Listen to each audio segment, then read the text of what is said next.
Bonjour à toutes et à tous, je suis aujourd'hui avec Alain, le président de l'association Pachamama, qui intervient en Amérique du Sud. Bonjour Alain.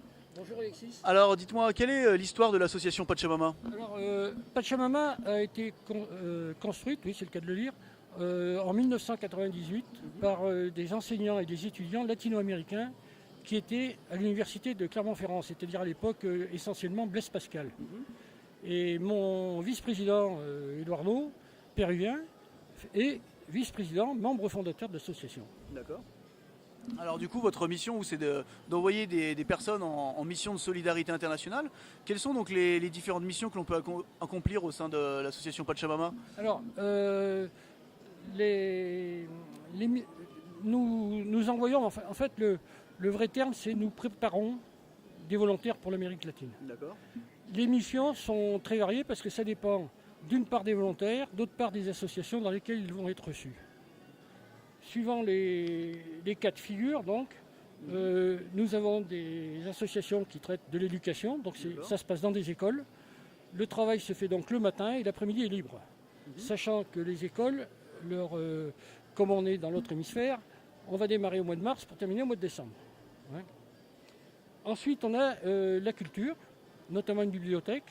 Là, c'est l'inverse de l'intervention en école, puisque les gamins étant à l'école le matin, ils ne viennent à la bibliothèque que l'après-midi. Donc c'est l'après-midi que les volontaires doivent s'occuper d'eux. Hein. Ensuite, on a un centre agricole. En fait, c'est une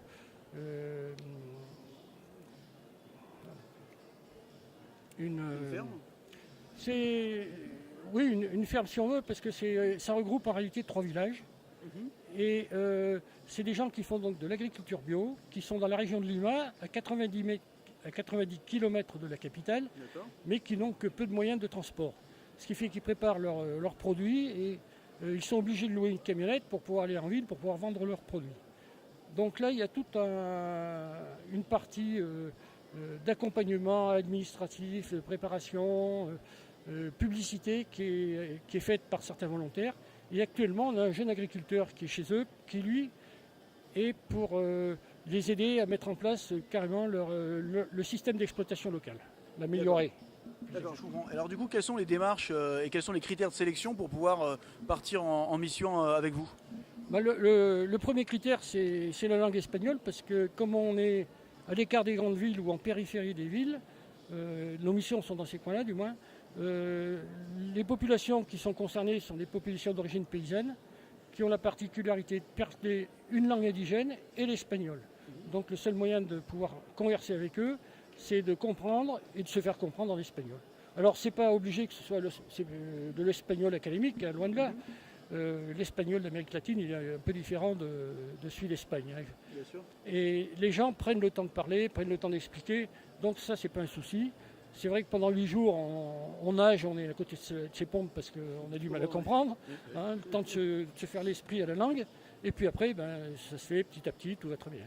D'accord, je comprends. Et alors du coup, là où c'est plus compliqué, c'est les gens qui interviennent dans les centres de santé, dans la mesure où c'est des gens qui sont plus spécialisés, c'est du médical ou du paramédical, donc là c'est, je dirais, une partie un peu différente.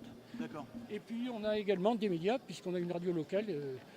Si certains sont intéressés par la radio locale, hein, il faut en profiter. Quoi.